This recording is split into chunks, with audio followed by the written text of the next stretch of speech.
Hey, Confam, join me today as we look at removing spine rolls and wet cleaning Golden Age comic books. Stay tuned.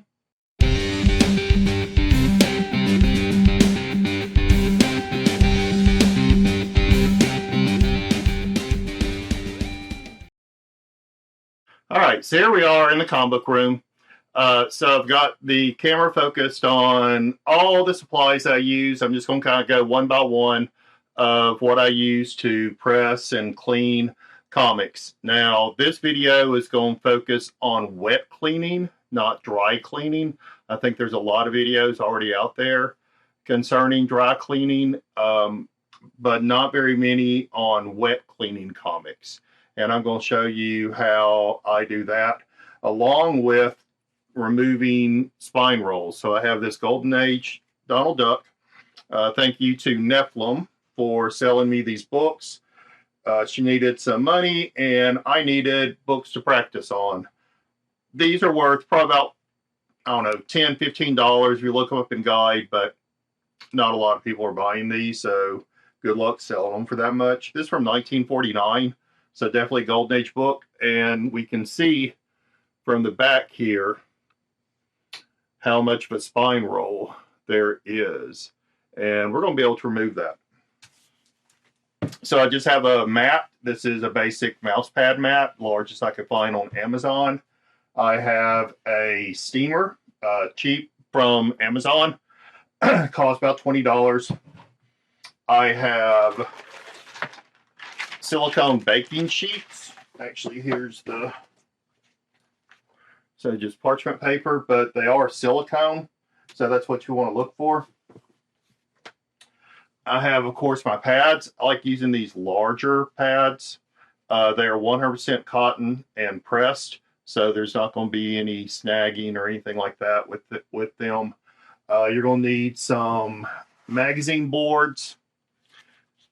I use 85-pound paper also, and I'll show you what we do with that.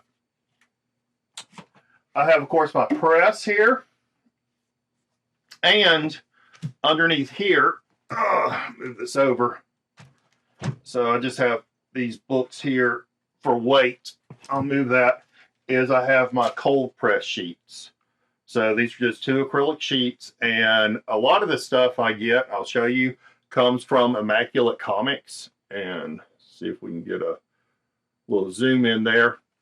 And I will drop his information down below. But it's just two acrylic sheets. You put about 2 pounds of pressure on. Remove that. And here is a book that I have cleaned and pressed. Now, you're not going to turn these into 9.8s or anything. You are going to make them look a lot better. The back was worse than the back on this book. And I'll get a close-up, but you can see just a lot of accumulation of dirt over time on this. These Golden Age books also have a thicker cover, and they're a bit slicker to me. But, you know, great practice books. But, yeah, definitely we clean this. It looks a lot better. I wasn't trying to go for perfect because, again, you're just not going to get the money out of these books. Definitely, though, it lays a lot flatter. You can see the gloss definitely has come back with that book. Very nice gloss. You can see here from the edge, really no spine roll. We cleaned a lot of that up. I don't really mess with the inside too much.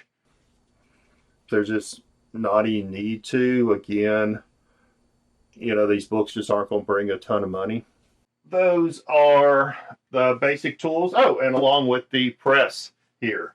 So I'm going to open this up. So I have the Teflon sheets that came with the press. This was a little bit higher end one that I did get on Amazon. It was highly rated. It was about $220, I think. Very nice.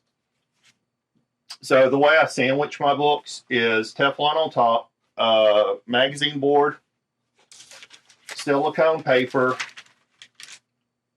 on the cover. And this book had just as bad of a spine roll as the one I just showed. So on the inside of the cover, I do that 85-pound paper.